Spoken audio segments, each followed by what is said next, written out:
పాపభీతి లేని పామరత్వము బట్టి, దైవప్రీతి లేని దారి బట్టి, మానత్వం అడిగే మానవయందు విశ్వశాంతికిదియే విప్లవంబు. Because of the lack of fear for sin in human beings and lack of love for God, there is decline of morality in society, and that is the reason for the lack of peace in the world. It's very simple. This is all that is required to be done. Papa bhiti, daiva priti, sanghaniti. Papa bhiti is fear of sin, that if I do something wrong, it will not only harm me, it will harm everyone around me also. Papa bhiti, I shall not do that because it will not only harm me, it will harm everyone around me. Why should I do that? Not because police will come after me, not because I'll be jailed, not because there'll be a fire which will be lodged against me, but out of simply a sense of love and responsibility for all humanity. I'm a part of this society and I must be responsible. And why? Because I love the humanity. I don't want to destroy each other. I want everybody to live in harmony and peace. Let all be healthy. Sarve bhavantu sukhinaha. Why? Because I believe that God is in all. And I am responsible and answerable to that God at the end about all that I have done, said and thought in my whole life. So Daiva Priti is the only source. Force will not work. And when these two are together, morality in the society, people following their own dharma. Dharma, morality, I am not even saying niti, I am saying dharma. Because niti is the outer reflection of the inner dharma. If your love is there in the heart, your policies will be full of love. Niti is but a set of codes or policies or a law. But dharma is the inner essence, who I am. And if I behave in accordance to my dharma, all my niti will be correct. Therefore, dharma, swadharma, swadharmo nidhanashreya. Swadharme nidhanashreya means even if I have to follow my dharma and die, it is better that I die following my dharma than to not follow. That is the power of one's own dharma. One must do what is to be done. And what is to be done? Daiva priti, papa bhiti. Love God and fear sin. If all of the world just gets these 3 sentences right, there will be peace in the world. There won't be scientists creating weapons, warfares. There won't be politicians amassing wealth at the cost of the innocent people. There won't be industrialists, abusing the nature and the resources for the sake of gaining some money. There won't be any harm to anyone in the world because everybody has understood Daiva Priti is the supreme, therefore Papa Bhiti must be there, and naturally it will lead to morality. This is so simple, that's all is needed in this world today. To say it is so simple, 3 sentences altogether, not even full sentences, 3 phrases, 6 words in total. Daiva Priti, Papa Bhiti, Sanghati. That's all is needed for the Vishwa Shanti. But unfortunately, humans have deviated so much from this original idea. So when our grandfathers and grandmothers would say, don't do that, God will be upset, generally they'll threaten you, God will punish you. Whatever it was, they were afraid of committing sins. Because they knew of a higher life. They knew this life does not end with this physical departure. Our karmas will pursue us till the end of the earth, like that Nakshatraka. He will not leave you. Whatever happens, this karma will come behind us. That's why I was saying the other day, కఠిన తపస్సులే చేసిన కానీ, car అడవులకే పోయిన కానీ, కులదేవతలను కొలిచిన కానీ, ఏదైనా చేసిన కర్మ దాటి వశమా. At the end, can we overcome or can we conquer our karmas? We cannot. This karma will chase us till it exacts everything that it's supposed to get from us. It will torture us, it will trouble us, it will make us sad, sorrowful, it will show us hell, whichever way you put it. This won't leave us. So this karma is nothing but papa or punya. Good karmas or bad karmas. Punyam, if you keep doing, there is no reason for you to be sorrowful in your life again. Never he will. Nabibeti kutasyaneti. The one who knows, does no wrong, never has to fear anybody, never has to be afraid of anything. Never. Because we have never done wrong. Why should I be afraid? Suppose I have never made a mistake. I can put my head high and walk. Who can point a finger at me? Because I never made a mistake. Mistake means fear. Therefore, not making a mistake is not possible by our own individual strength. It requires tremendous divine support to not make a mistake. Alone, if you think you can deal with the things, not possible. Pandavas could not have won the war without Krishna. Likewise, to conquer over these senses, mind, and all the other faculties that push us into making mistakes, divine support is a must. That support, when it's there behind us, it's possible for us to not make mistakes. And why will divine go and support anybody? You should have asked divine for the support in the first place, isn't it? If you don't even ask, Duryodhana goes and says, I don't need Krishna, I need the whole of his Sena. And feels happy, Mudamate, feels happy, I have got a good deal, because both of them approached Krishna at the same time. And Krishna played his own drama of acting as if he's sleeping. And both of them waited, one at the feet, one at the head. And Duryodhana thought that now and he thought that first Krishna saw Arjuna at the feet. Oh Arjuna, when did you come? And Duryodhana was panicking. Because if Arjuna asks for all the army and all the cavalry, then I'll be left with nothing. Look at the foolishness of Duryodhana. And he gave a chance to Duryodhana to ask. He said, I want all your army. Arjuna asked, he said, Arjuna, you have come first, you ask. And Duryodhana is sinking in his heart. If he asks all the army, how will I win this war? But Arjuna says, I just want you to be by our side, that's all, I don't want anything. So Krishna said, I have divided two things, one side is all my army, one side is me. And Arjuna asked for divine support. He didn't ask for the worldly support, he didn't ask for scriptural knowledge, he didn't ask for some pandityam, intelligence or anything. He just asked, I want your divine support for this war. Everything else can be given to this Duryodhana. Duryodhana, look at the comedy. Somebody who cannot be defeated is Duryodhana. And he is only cause of his own defeat, because he asked for the wrong thing. So divine support is a must to get detachment, develop dispassion, develop this strength to discard the unwanted things from our mind. Who will give this divine support? To whom it is given? Again Bhagavad Gita. Bhagavad Gita again. Sarvopanishado. Comes to this. What he says? Dadami buddhi yogam tam. Whom? Whom should I give buddhi yoga? Buddhi yoga means to use buddhi to attain yoga. Whom should I give this buddhi? Tesham satata yuktanam. All the time. Don't forget me even for a moment. Satata yuktanam. Bhajatam. Priti purvakam. Those who worship me with love. Not for the sake of Akshvahuni Sena. But for me, my sake, satata yuktanam, to those alone, tesham, buddhi yogam dadami.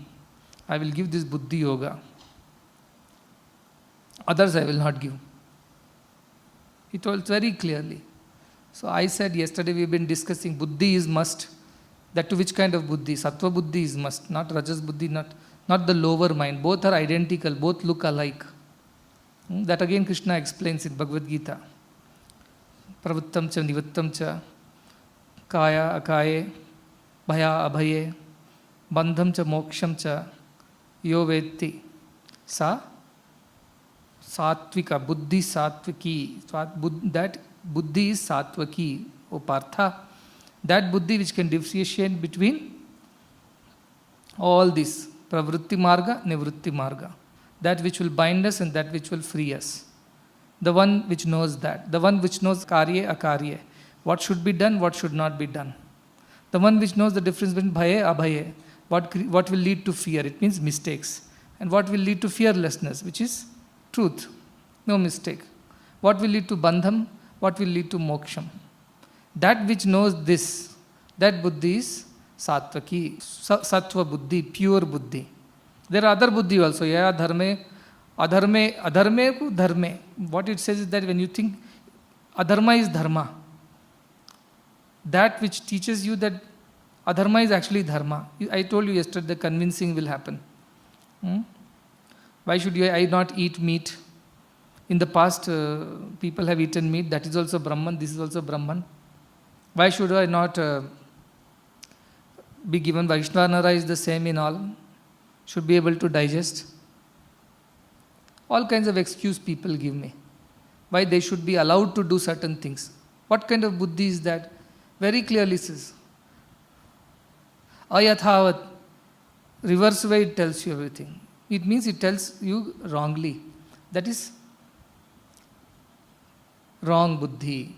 Those buddhis fall in the category of rajas and tamas. Rajas, what it does, it confuses you. It doesn't tell you as it's supposed to be. It tells you the wrong thing. That is the lower mind. And tamas, it tells you to do adharma. It doesn't even tell you wrongly. It says just do wrong. Don't even think of doing right. Viparitamcha. Everything it tells you opposite. That is the buddhi, which one? Tamo buddhi. So Rajo buddhi, at least, it is unable to differentiate between dharma and adharma. But Tamo buddhi, what it does, it simply tells you, adharma is the right thing to do. Don't even bother about discriminating and thinking more. Just go ahead, murder. Just go ahead, do as you please. So these kind of buddhis are there in us. So we want good buddhi. How will we get good buddhi? Satata yuktanam, bhajatam. So continuously you have to remember God. God, give me the good buddhi, sad buddhi. Give me the right kind of discrimination, right kind of thinking, so that I am able to take the right decisions. I don't make a mistake. That is very important. That is what is at bhakti. Here it comes, bhakti becomes very important, because without bhakti it's not possible to get rid of bhukti. Our individual strength is not enough to deal with our minds. That whole, you have to command the entire divine power which is at your disposal. You have to call upon Krishna.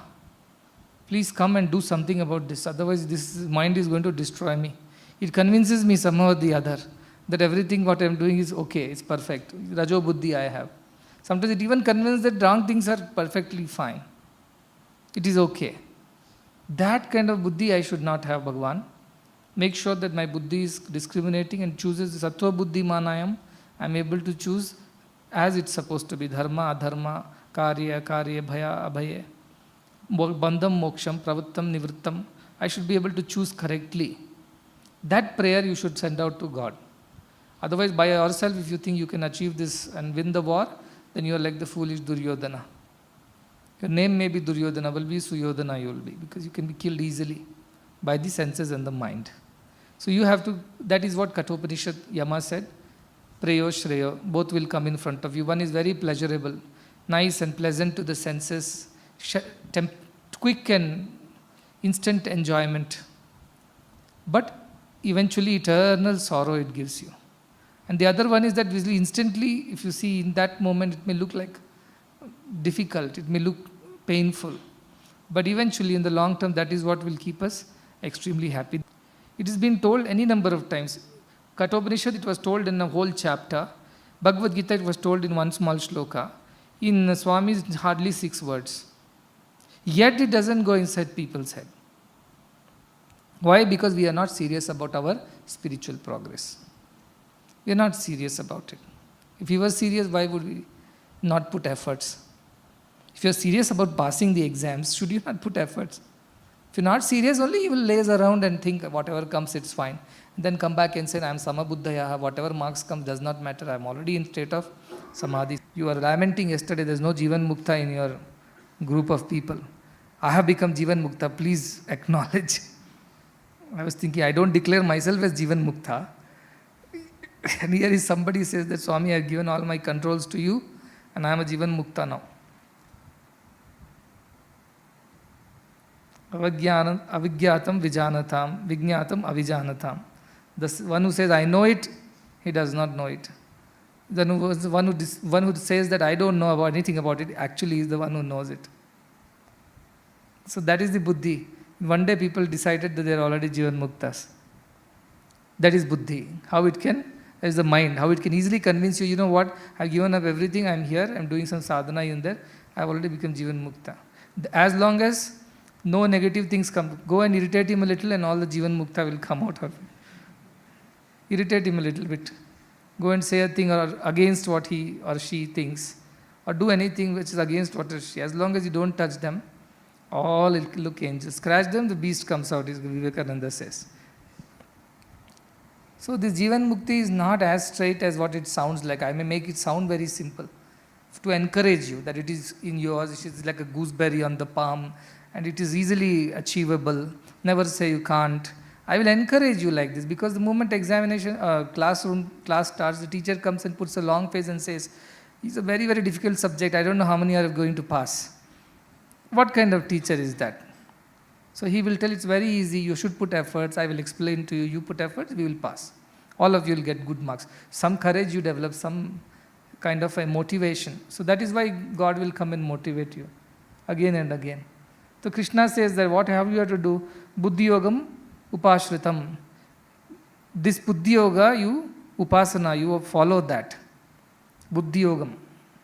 How do I follow this buddhi yogam? Why? What will I get out of this buddhi yogam? Krishna only says, mat chitta you will get. Your mind will get completely absorbed in me. Satatam bhava.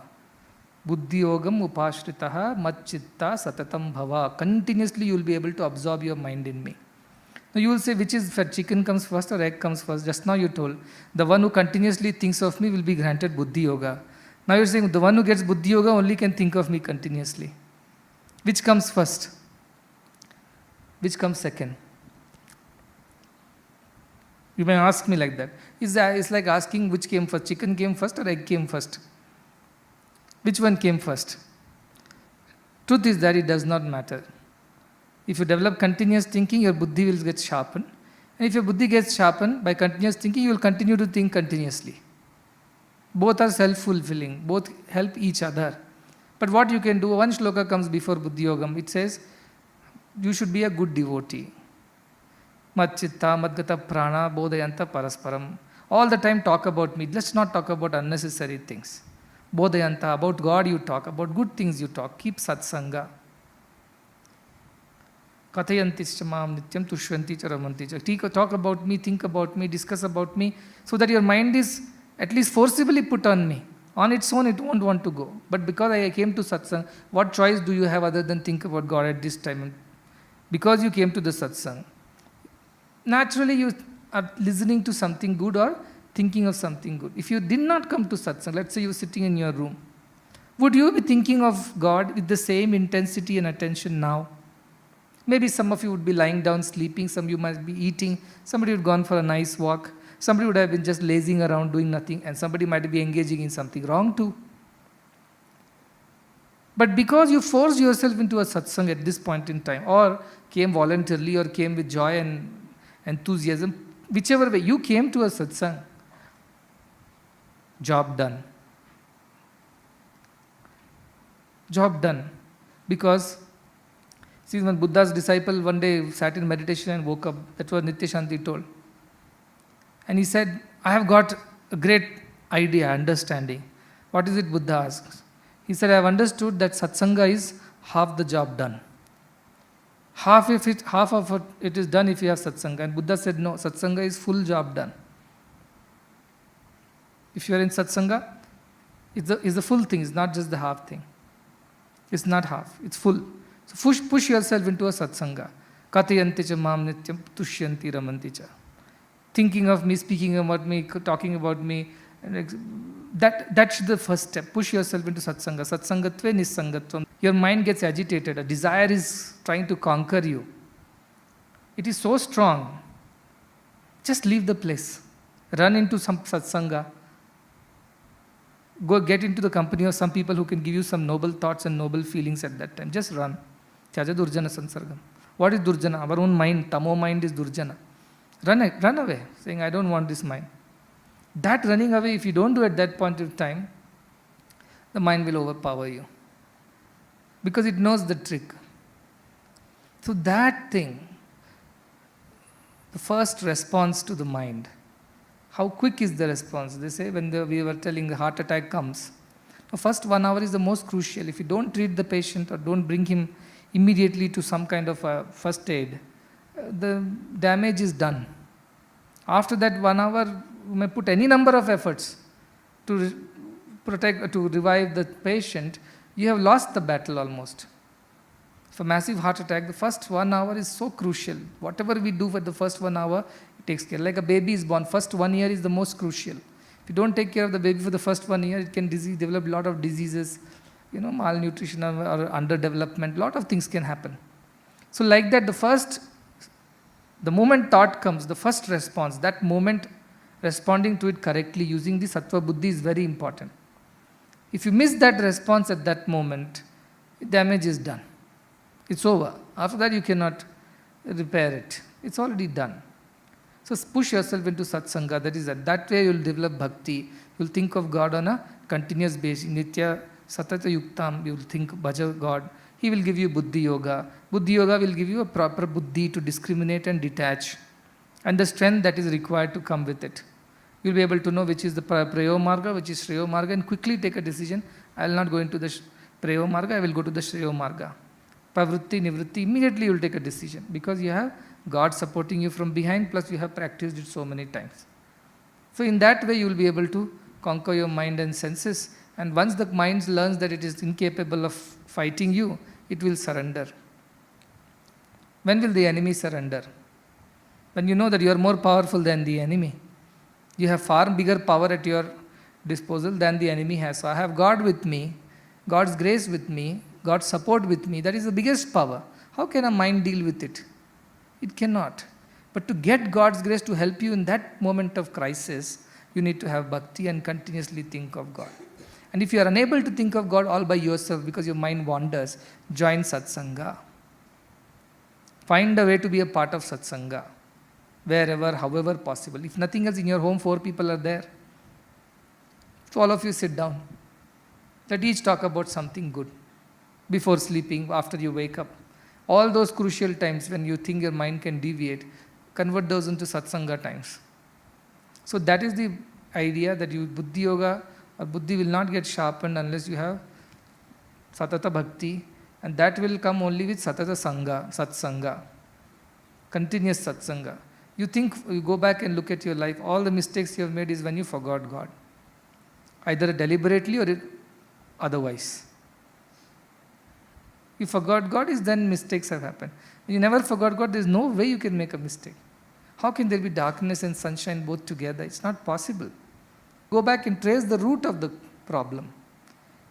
When Chanakya was walking in the street, he was pricked by a thorn from a thorny bush.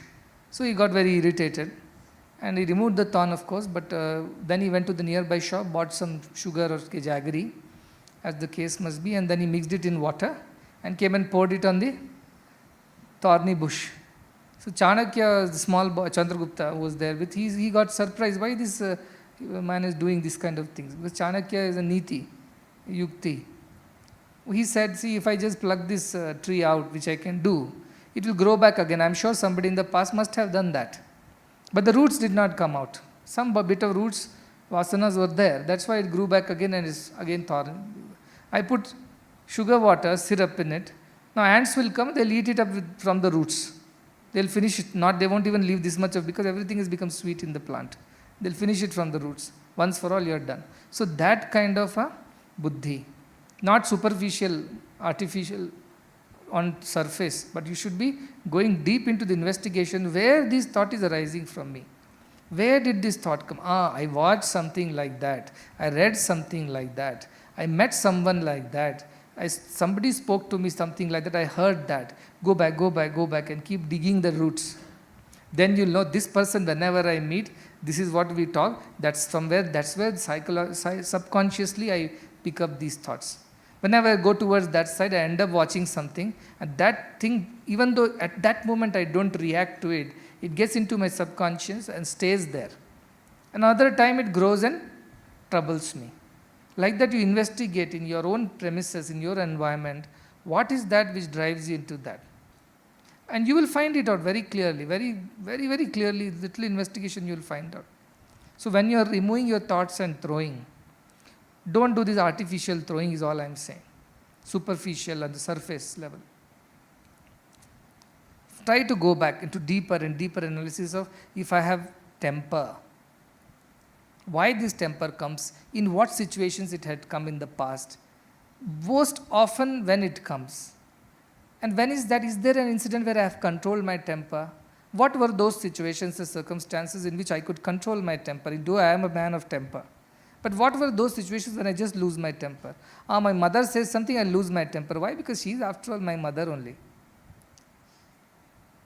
But if some teacher says something, I keep quiet. I don't go and react.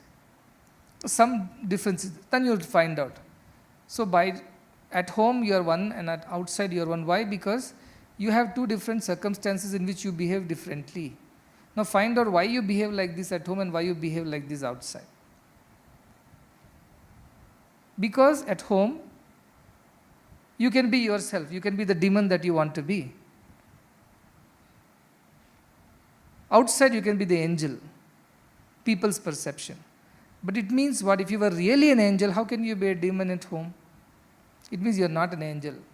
There is that problem. It may not surface in a certain circumstance and situation, but it is there as the seed, as the root is there, which comes out in the other circumstances. The one for whom it does not come out in any circumstances, he has become nirlipta. He has become vimukta. He has got rid of it from all points of view. For him, there is no more coming of it again. Because that has got burnt into this jnana, this investigation, vichara, has taken care that it has gone to the roots and uprooted it once for all. So you should go and dig. You should go and dig deep into investigation. Because it's not about today you may say, Swami, today I worked hard, I thought of all those 10, 20 things which are troubling me, and I have simply mentally made an effort that I am no more associated with, that is not me. Na me dvesha rago, na me lobha moho, na mado naiva matsarya bhava. I have done exercise today, Swami, I have thought of all those things and I have discarded them. But has it really gone away from the roots is the question. Dvesha, when does this dvesha come to me? Under what situation? In whose presence? Then dig that and identify that root. Now I understand. My dvesha comes when I meet this person or I am in this situation. Otherwise, I am generally not having dvesha. My raga comes only under these particular circumstances. Otherwise, raga is not coming. Moha comes for these things and these people because of a reason that I saw this object with somebody else and I also developed an attachment towards it. I also wanted it. So go back and start analyzing where at least in your present memory, where the roots are. Where it has begun. Everything finally will go to ego only, that is given. Ahankara is the ultimate root for everything else. It is, rather you call it is the soil on which everything grows. All the negativity grows. So Ahankara, you get rid of it, that will go one by one. But that is, Ahankara can be lost only in Sakshatkara. Brahma with Brahma Yoga. There is no other way of losing Ahankara. Deha bhavam to Daiva bhavam. But why I am taking you step by step. This vichara you must do. Where is the origination of this thought? Was I born with these thoughts? Did I develop it at some point in time? Under what situation? Simple example give, some kind of a raga comes to you.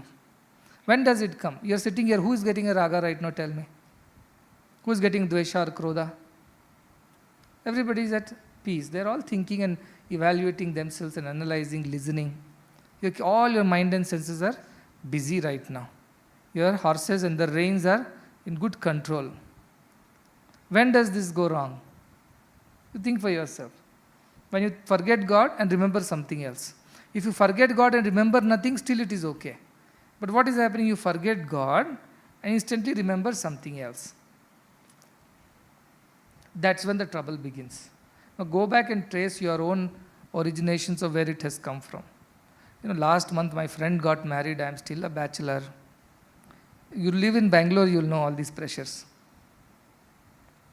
So where the thought came?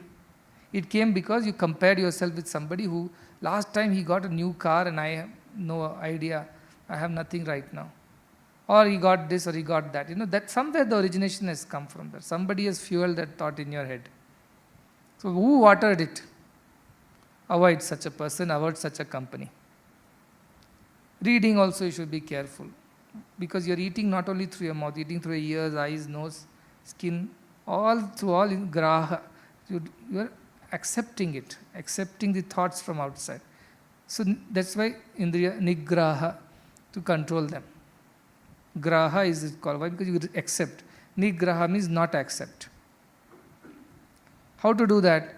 Satsanga, as I said, the best is satsanga. Even at your home, even anywhere. As you're walking, do some namasmana, do something, more troubles won't come. And whatever already is there, go to the root cause of it. Don't just superficially cut and throw it. After 1 week, it will come back again. That is why when somebody asks Ramana, is bhakti and all this will help us to control the mind? He said, yes, it will help you to control the mind, but it will not help you to annihilate it. It will come back again. Annihilation of it requires vichara. First vichara is where is all coming from. And I want you to ultimately give, it's a foregone conclusion that ultimately it comes from your ego. Ego cannot be dissolved unless you realize divinity. This ego will always trouble you. That is the end result. Theorem is written. Ultimate peace of mind is the ego dissolves into divinity. Now you are only going through the steps to understand that, yes, it is true. Yes, it is true. That's all we are doing. How do we know mind troubles us? What is mind? It's a set of thoughts. What are these thoughts? Some of them are desires, some of them are impulses, some of them are instincts, some of them are intuitions, some of them are good, bad, ugly. Now next thing, how do I control this? How do I get rid of this mind? How do I purify this mind? Continuously I am doing satsanga and also we're doing vichara, viveka to remove all this. And now I'm using vairagya to get rid of it. No, this is not me. How do you get rid of it? It is not me. Suppose somebody else's clothes are lying in your cupboard, what will you do? What will you do? Why will you keep it in your cupboard? My question is that. You give to Dhobi all your clothes. He always brings somebody's clothes back to you. What do? Doesn't matter, wear it. But it should fit you. It should fit you. Ladies, I'm not saying saris fit everybody, but boys, it's not same size, length, breadth. So what will you do? No, give back my clothes. This is somebody else's clothes. It doesn't fit me. It is not mine. Will you not return it immediately? Like that, return these thoughts immediately. The moment they enter, these are not my divine thoughts. These are not to be mine. I am not associated with this. These don't belong to me. So what if they got in and they've been staying for so long? Let me discard them because these are not in accordance with my divine nature. Keep reminding yourself, you are divine, you are divine, you are divine. This is not in accordance with my divine nature. Therefore, I must discard these thoughts. Those who are practicing will obviously face trouble. I am happy that you face trouble because that is how it will be. I am happy that you didn't come and say, Swami, don't worry, I have become a Jivan Mukta, I face no trouble at all. I have faced trouble. Some trouble I have faced. Good. You're supposed to face trouble. That's why I told you. If you don't face any trouble, it means the mind has again tricked you. Or you have become Jivan Mukta, one of the two. But I don't believe the second part so strongly right now. I will believe it after some time. But other part is because you have tried something and mind has tricked you, therefore you think you're nothing. Like children, silent. The teacher turns that side, noise. Turn this side, silence. Have you seen that in classes? His head turns this side, absolute pin drop silence. Turn that side, full noise. Turn again, silence. Mind has tricked you that your illusion that it is all noisy, it was actually silent. That's how mind is, very, very clever. It's been created that way. The beauty of the mind is that that obstacle also has been created by Divine Himself, God Himself. And He told you, I'll give you a big bull. You tame it and you can do agriculture, you can do farming. It's very strong. You can't tame it, it will come and kill you. That's how God has given you this mind. You tame it, you train it, it becomes your good servant, you can do so much with it. You don't tame it, you don't train it, it will ruin you. It can be of great use to the person. He can plow the field, he can help harvesting, he can help in transporting, anything. But if the bull is not tamed, it is terrible. It will trouble you. Like I said, and senses are horses. If they're trained, you can do show jumping, you can travel long distance, it can carry your load. But the moment they are not trained, all these horses are going to be troublemakers. Everything. So this mind has to be tamed. Taming and training is the process going on. We found out what all things this mind gets agitated, restless with. Now we are taming, saying that no, don't go that side. Isn't it? So I was talking to Jairam, he said, you are a horse coach. Not a coach, but he is coordinator for the horse show jumping. We put 2 blinds to the horse. Do we put? Why? Because horse's eyes are on the side, not like us in the front. It can see on the sides. So it sees almost 300 degrees. Except back of his head, it sees everything. Now what happens when the horse is going on the road? It sees things on right, things on left, things ahead. It gets tensed. Like you are driving, if you're seeing ahead, it's fine. Suddenly you start seeing on the side and this side, you get tense, you get confused. So this horse gets confused and gets wild. So they put the blinds for the horse, and that's how it can focus on the show jumping, whatever the obstacles, and it can jump accordingly and go. Suppose we had opened, you would have seen 6th class CBSE, 7th class CBSE, 9th class, everybody around, it will get scared. There are too many people over here. It will get confused, it will get distracted. So you kept the blinds. So Viveka and Vairagya are the blinds. It will help you not to get distracted and focus on your goal and jump over. But this is possible only in satsanga. So keeping good company, keeping good thoughts, good books around you. By your bedside, keep 2 good books. For some reason in the mind, night you get up and some thought is troubling you. Anything, kama, krodha, lobha, loga, whatever, dvesha, mada. Pick up that book, open 2 pages and read 2 pages till your mind settles down. Close the book and keep it down and go to sleep. Can be done, isn't it? I'm not saying if you can do namasmarana, very good. Or meditate yourself to sleep again. Meditate yourself to sleep. Or do some namasmarana if possible. Or just get up from your place, walk around a bit and come back when your mind is more settled. Or keep a book or something next to you that you pick it up, read a few pages, distract the mind like a child has to be distracted when it is demanding things from the parents. That's how parents distract the child. I want ice cream now only. No, we'll get you next week we'll get you. No, I want now only. And starts crying and throwing tantrums, rolling on the floor. What does the mother do? Now where do you get ice cream in the middle of the night? Even if it's there, it should not be given, he'll fall sick. So what will the mother do? It will distract it with some toy or some story. Okay, you listen to a story of a prince and of Treta Yuga. His name was Rama. This happened, that happened. Oh, I know this story. I don't want to listen. Give me ice cream. Okay, did you hear the story of Krishna? I heard that story also. Last time I asked ice cream, you told me the same story. Okay, next time I will tell you the story of Shirdi Baba. Oh, who is Shirdi Baba? No, he's a saint of Maharashtra. He came like that. Then new story, the child gets attentive. Isn't it? That's how you have to dissuade your mind. When the instincts are so strong, they don't want to leave you from their clutches. That is the time you have to distract your mind with a story or with a method. And you keep practicing. I'm not saying you'll gain your expertise in the very first day. That is in accordance to your Shraddha, you will gain. You may not be able to gain also. You may put all your efforts sincerely, still you give in to your temptations. That also is okay as long as you are aware that you are giving into temptation. Unaware, you should not give in to it. You are aware. Yes, my mind is asking, my buddhi is telling no, my mind is telling yes. I am listening to my mind more than buddhi. At least that awareness should be there at that moment. That's all I am saying. That one step you have reached. You may still give in to the mind at that moment. All right, you have given it, what can you do? But next time when it is coming, your conviction should be stronger. Last time I gave in to this mind, this time it is the turn of buddhi. Buddhi should dominate this time, not the mind. Like that you keep turning and turning and turning. Someday the buddhi will always dominate, mind will always be subordinated to buddhi. This is buddhi yoga. First day you cannot achieve buddhi yoga. But over a period of time, by using the right aids to help you, book, music, walking, or just staring at Swami's photo, anything that can help you distract the mind like you distract the child who is demanding ice cream at that moment. Use any of the tricks.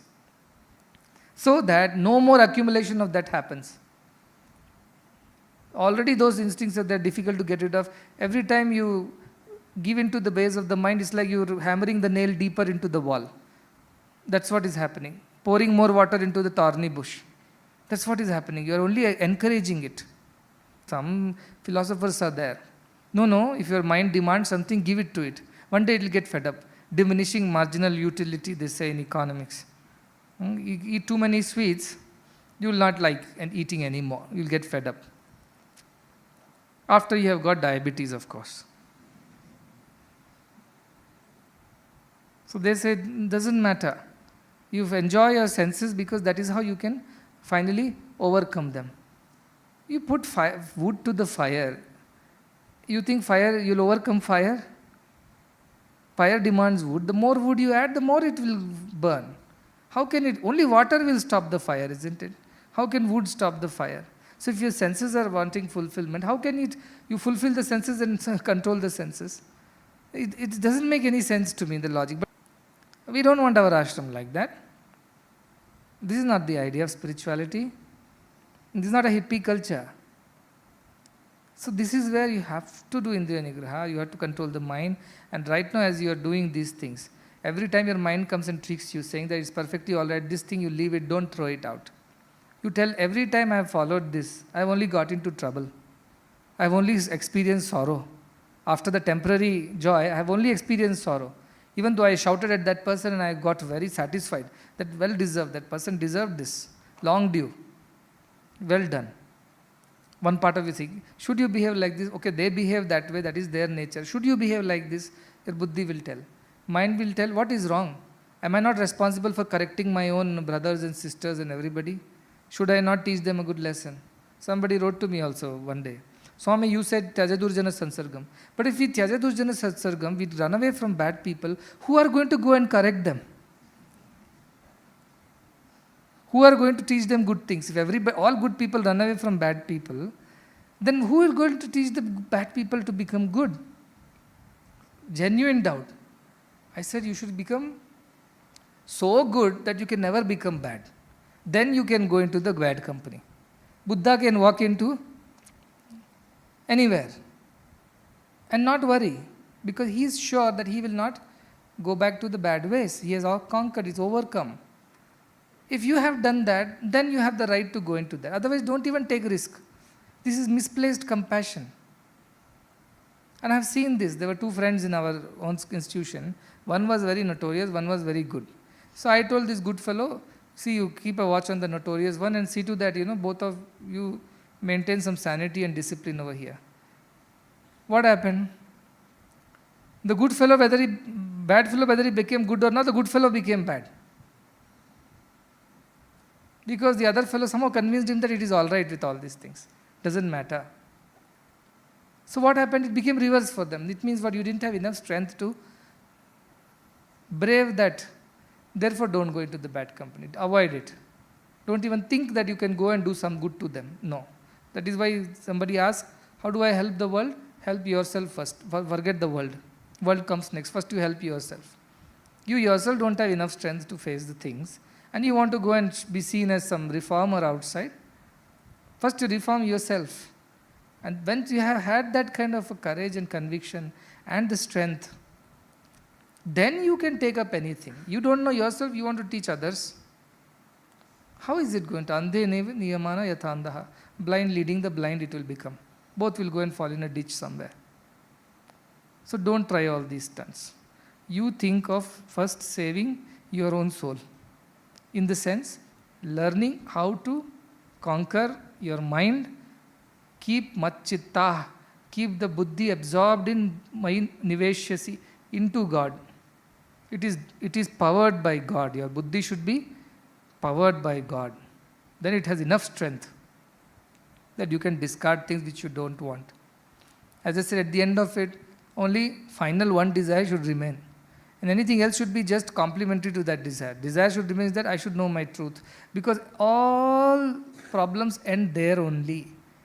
One step before that is not the end of the problem. All problems end there only. When you know your divine self, vidyate hridaya granthi. All your doubts, all your hridaya granthi means the knots in the heart. It's a symbolism. Those painful, terrible habits that obstruct the free flow of your divinity, those are the knots. A pipe gets knotted, flow of water stops. Those knots are destroyed. Your heart, full, it flows again with divine feelings. Chidyante sarva samshaya. All kinds of doubts that you ever get will be destroyed in that Kshiyante chasya karmani. Your activity, in the sense, I am the doer. Not that activity stops means not that you will become a recluse. You may still do your activity, but why his karmas become less? Kshiyante means decline or get destroyed. Karmani, how can it happen? Because you are not the doer anymore. It's happening, but you are not doing. You know it very well. Tasmin drishte. The one who has seen that paravare, the one who has seen that beyond, alone can get rid of everything. For others, there is no way. You can, as I said, you can remove it as much as possible, but some root, some piece of it will be still there. The final redemption is only when you have become one with God. Nevertheless, at least these processes will help you to go towards becoming one with God. These are not the bushes on the way, thorny bushes. You cannot walk on this path. At least keep pulling out as and when you, so that your road gets cleared and you can walk to God. That effort has to be put. That is what I am saying. You have to go towards God. Your road is full of thorny bushes, obstacles. These are all those ideas that you have put in your head for a long time. Now you are removing them from the way. Because this is obstructing you from reaching God. These are all Hridaya Granthis. These are all you are removing because you want to reach God. So that is exactly the process right now going on. At the end of it, Admritattvam Icchan, I only want to know immortality. I don't want anything else. Nachiketa said, I don't want anything else. Keep your attractions to yourself. Tavaiva vaha tavan nritya gite. Keep your dance and music to yourself. Don't entertain me with all that. Tell me what I need to know. And I will not settle for anything less. I will not settle for anything less. I want that or nothing else. Then Yama is so happy. I am fortunate. Ascharyo Vakta. The one who is speaking this truth like me is wonderful, is a great being. And who are you? Kushalan, I am Labdha. You, the one who is receiving this knowledge also is wonderful like you. Ascharyo Gyata, the one who gets this knowledge like you is wonderful. Kushalan Anushishtaha, the one who teaches this knowledge also is wonderful. Because only such a person who knows this knowledge can teach this knowledge. Otherwise, you cannot learn from anyone. Very difficult. Shrutvayamapi Bahubhi. A neat number of times to listen to it. You cannot get it. Any number of times. When it is taught by the Ascharyo Vakta, the wonderful speaker, the wonderful teacher, but you are also a wonderful Ascharyo Jnata. Ascharyo, you are also great. I am also great. Both are equally great. Greatness in the sense equally earnest, equally keen. To teach and to learn, it's a wonderful incident that has happened. This is what Yama says. Wonderful, an opportunity has come our way. There is an Ascharyo Vakta, Ascharyo and Kushala Labdha. There is Ascharyo Gyata, Kushala Anushishta. Both sides there is equal eagerness to teach and learn. What a wonderful opportunity is this. What a wonderful arrangement of circumstances is this. That is how Yama feels so happy having met Nachiketa, one deserving fellow who is not afraid of me, who is not tempted by my ideas, who is keen. I get this or I don't want anything else from you. I want that buddhi like Nachiketa. I don't want anybody else. If you are anybody else, I don't want you. You have to be Nachiketa or Nachiketi, whichever you call it. That clarity is what I require. Otherwise, Ascharyo Vakta, Akushala Labdha it will become. One-way traffic, it won't reach. Both are required. It will be a wastage of my speech. So please put that very, very sharp, clear focus. Thousands and thousands of times I have missed this. This time I am not going to miss it. This time I want to get it right. Because Ascharyo Vakta, the one who is speaking is a great personality. I must also become great. Ascharyo Gyata, I should also learn and become great. That kind of keen passion should be there.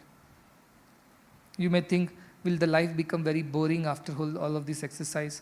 I won't enjoy the food, I won't enjoy all this Nritya Gite. What will happen to me? Will it become one sad, long-faced, droopy-looking sannyasi? Will that is what is my fate at the end of this exercise? No. You'll be full of ananda. Be ever joyful. Even if your food is good, you're joyful. Food is not good, joyful. Things go your way, you're joyful. Things don't go your way, you are joyful. In every situation, you are joyful. That is what will happen to you. That is such an amazing gift of this effort. Lifelong of joy, permanent joy, ever increasing joy. Not the one which comes and goes, but comes and grows. That joy is yours. You'll continue to sing, you'll continue to act the way you have to do. You do everything with a clear awareness that all these things are being done as a part of my duty here. But I remain unaffected. That all is not me. I am the one who is watching all these being done. Drishya, Viveka. I watch myself sing. I watch myself eat. I watch myself sleep. I watch myself read. Like I watch this pillar or this pillow. That kind of discrimination will come. Yatra yatra mano yati tatra tatra samadhayaha. For such a person, wherever his mind goes, into any silliest small doubt of a 5th class, 6th class student you are clearing, to dealing with a huge trust issue, to developing some big building or buying a land, to dealing with your colleagues and elders, sarvatra samadhayaha. You'll always be in the state of samadhi, samabuddhi. So the end of buddhi yoga, the gift of buddhi yoga is samadhi, equal-mindedness. That is the gift of buddhi yoga, when you use the buddhi to attain this.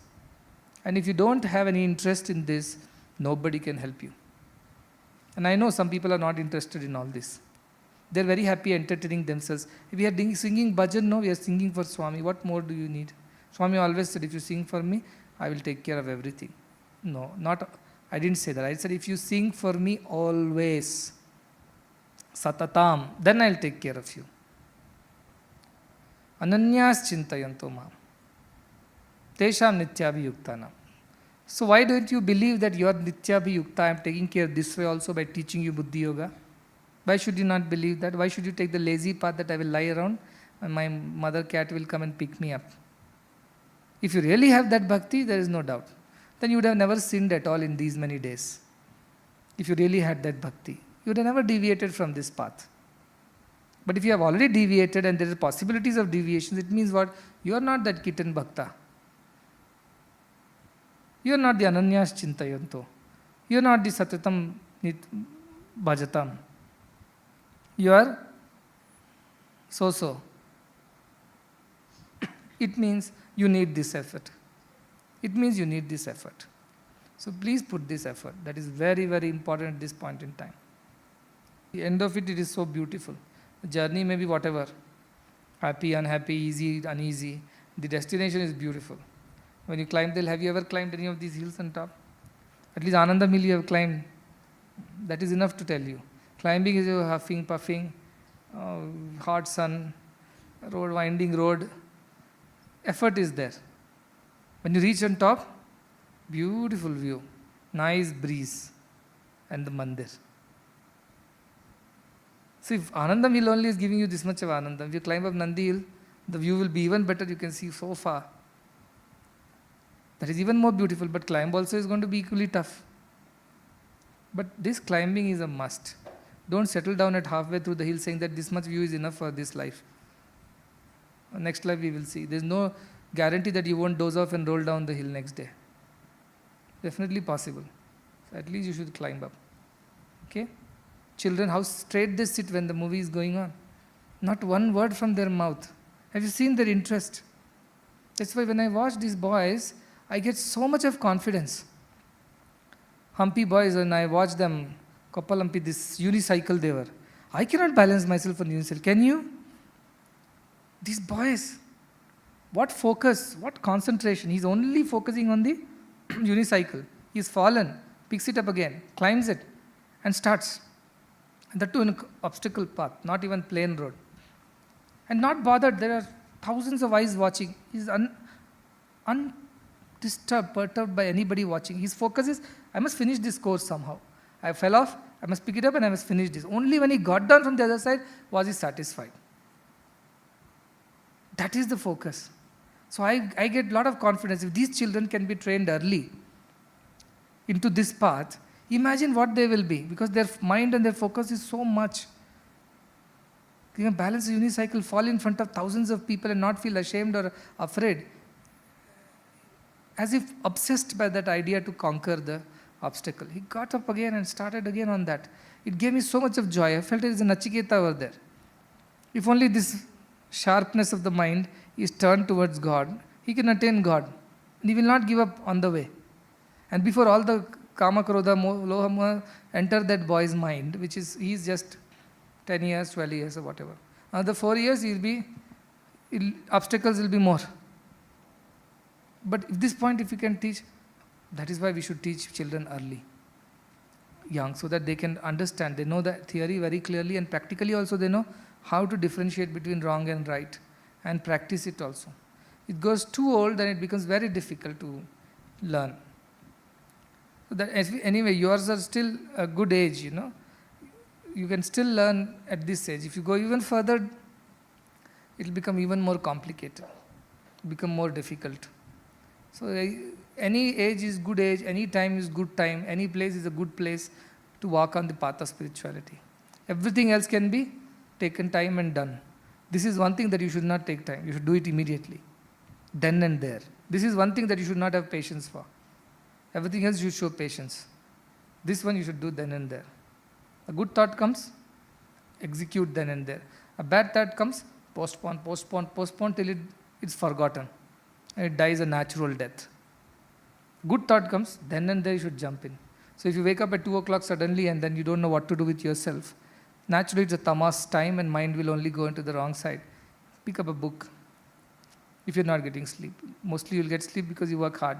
But any time of the day, anywhere, keep something with you as a physical, not a talisman, but a cue for you to go back to that. A small pocket book of Bhagavad Gita, or a small pocket calendar of Swami, anything, a packet of Vibhuti, take it and put it in your tongue. Immediately it will pacify your mind. Anything, some cue to help you keep walking on this path. Some people carry this Nama Smarana, Nama Japa, just to ensure that they don't miss. Anything that helps you immediately. Keep practicing. After some, may not be in this week itself will become perfect, but you would have now known the trick. That this is the trick to deal with the mind. So far what you have done pranayama, pratyahara. Next is dharana, to hold one thought. How do I realize my true self? What are the things that are required for that? What are the efforts that I need to put from here onwards? That kind of thinking is dharana. That let us hold for 1 week. Only one thought should occupy our head. And next 1 week time, no phones, no social media, no laptops, unless you have work. Keep the time also limited, 1 hour. Because if the phone is simply lying by your side, naturally you will go and unnecessarily look into it. It won't be necessary, but you will simply look into it. So do one thing, fix your phone time. Okay, 9 o'clock in the morning to 10, that is a Rajasic time. Good time to finish all my office duties or whatever, main important thing. Similarly, evening you keep a time. This is between this time to this time I will use the phone. Rest of the time put the phone down. And anybody who tell them I will be available only between this time to this time. Practice it as a thing. For 1 week you practice. You see how your mind can hold one thought. How capable your mind is. You will be surprised when you discover that all this was possible for me, I didn't even know. So like that you cut down. Mainly for elders I am saying, who have phones, and also youngsters who have phones. And any other distractions they have. Any other books you have in your cupboard, magazines, if necessary, just throw it out. Keep everything empty. If any time you get any, just go back. take a japmala, pick up the Sadhvaya book, just spend time on that. Simply go for a walk, sit down in the nature, do some seva, anything positive, but not the negative side of things, where mind can be drawn into the world and its worldly ways. Avoid everything. You are doing bhajan practice, all right, or you are doing some other Veda, something, all right. Anything positive. That week you should not allow any other thought to get in. That is the effort. Let us see, 4th week should be the result. 3 weeks of effort and 4th week should be you should feel some result of this whole thing. Has anybody felt some peace in these last 2 weeks compared to last 2 years? Or more disturbance you have felt? First 2 weeks will be disturbance. Next 2 weeks will be peaceful. When you clean your cupboard, dust is there, dust rises, gets into your nose, you cough. That is the first 2 weeks. Next 2 weeks, you have already got rid of the dust. It's quite clean now. Make sure the windows and doors are closed so that more dust does not come in. That is the next 2 weeks. Let us see how well you do. But at the end of it, again, I repeat, at the cost of repeating that, it's not enough if I go on speaking like this. Before me, hundreds and thousands of saints have spoken. But not everybody has become jnani. Why? Because the people who listened did not follow. Speakers did what they were needed to do. The listeners did not do. So because of that, they lagged. Because of that, they could not achieve. So this time, it should not happen that way.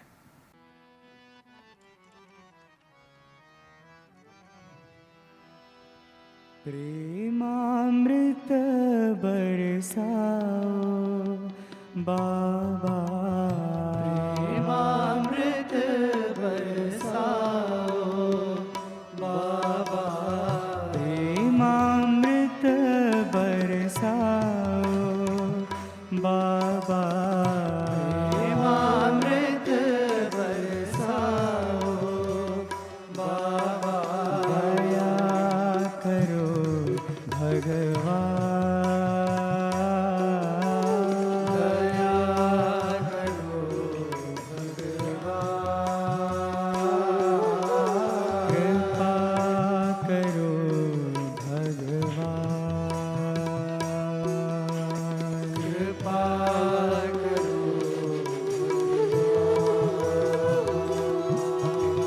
दया करो भगवान, दया करो भगवान, कृपा करो भगवान, कृपा करो भगवान। तुम्हारी दया बिन कैसा जीवन, तुम्हारी दया बिन कैसा जीवन, तुम्हारी दया बिन कैसा जीवन, तुम्हारी दया बिन कैसा जीवन, रोम रोम में बसने वाले राम, रोम में बसने वाले राम, रोम रोम में बसने वाले राम, रोम रोम में बसने वाले राम, जनन मरण से पार उतारो, जनन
प्रेमामृत बरसाओ बाबा, प्रेमामृत बरसाओ बाबा, दया करो भगवान, दया करो भगवान, कृपा करो भगवान,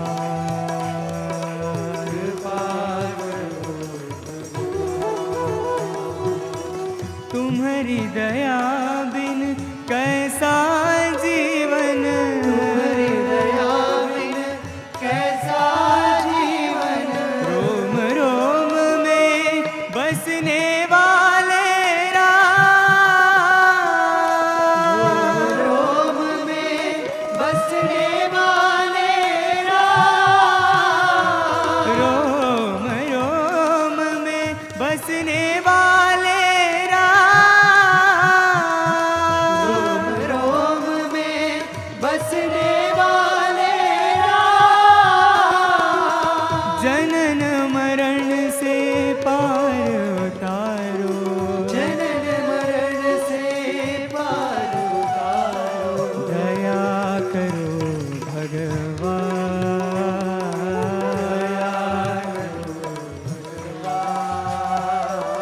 कृपा करो भगवान, कृपा करो दया करो भगवान,